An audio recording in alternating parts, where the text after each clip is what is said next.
চলো আজ বানাই গোবিন্দভোগ চালের চাল পটল। প্রথমে পটলটাকে ছাড়িয়ে নেব। আমি গোটা গোটা পটলই দিয়েছিলাম, আপনারা চাইলে হাফ করে দিতে পারেন। তারপর আলুটা ডুমু করে কেটে নেব। তারপর কড়াই সাদা তেল এবং ঘি দিয়ে আলু আর পটলটাকে হালকা করে ভেজে নেব সামান্য নুন দিয়ে। বাড়িতে অবশ্যই ট্রাই করবেন, ভালো লাগলে পাশে থাকবেন, লাইক করবেন।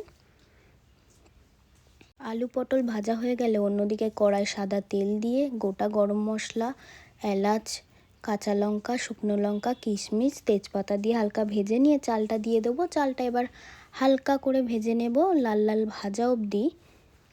তারপর দিয়ে দেব পটল আলুটা। তারপর পরিমাণ মতো নুন দিয়ে দেব। ছোটো চামচের 1 চামচ আদা বাটা দিয়ে ভালো করে মিশিয়ে নেব। হালকা ভাজা হয়ে গেলে দিয়ে দেব বাদাম। তারপর আবারও হালকা ভেজে পরিমাণ মতো জল দিয়ে দেব। পরিমাণ মতো চিনি এবং নুন দিয়ে 5 মিনিট ঢাকনা ছাড়া কুক করে নেব। তারপরে 20 মিনিট ঢাকনা দিয়ে